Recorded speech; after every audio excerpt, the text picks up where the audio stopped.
वहां इन्वेस्टमेंट के लिए एक शानदार माहौल बना है।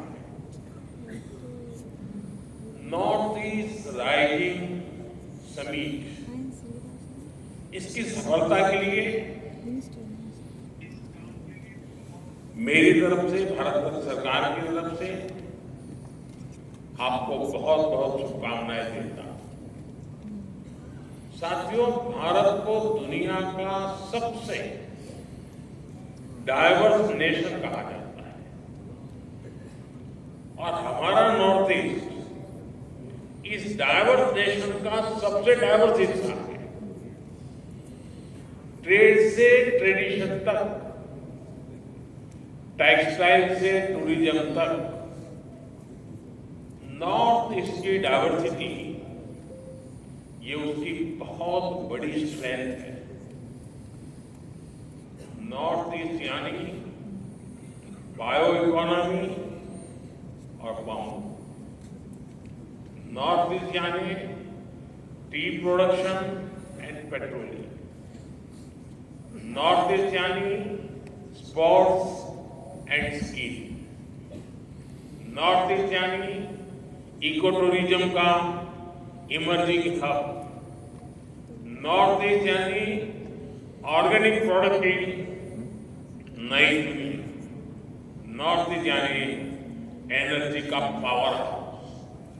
इसलिए नॉर्थ ईस्ट हमारे लिए अष्टलक्ष्मी है।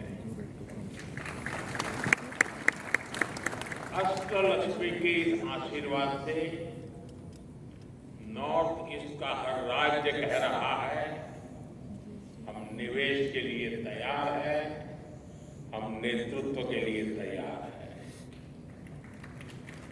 साथियों, विकसित भारत के निर्माण के लिए पूर्वी भारत का विकसित होना बहुत जरूरी है और नॉर्थ ईस्ट पूर्वी भारत का सबसे अहम अंग है।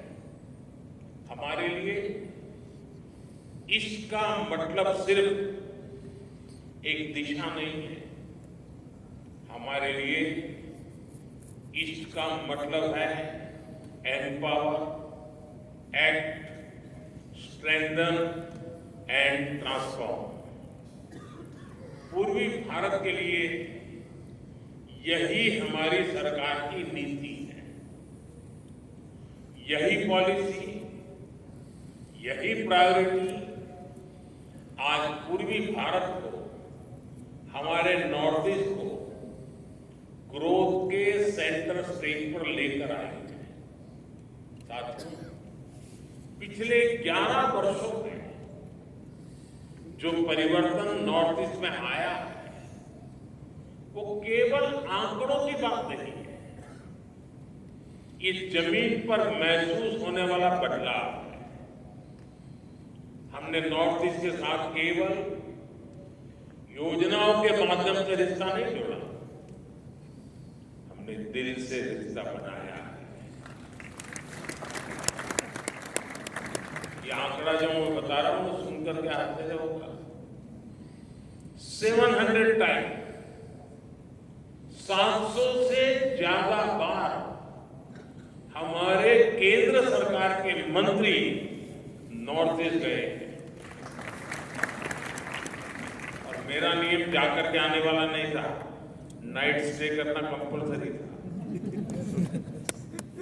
उन्होंने उस मिट्टी को महसूस किया, लोगों की आंखों में उम्मीद देखी और उस भरोसे को विकास की नीति में बदला। हमें इंफ्रास्ट्रक्चर को सिर्फ ईंट और सीमेंट से नहीं देखा, हमने उसे इमोशनल कनेक्ट का माध्यम बनाया।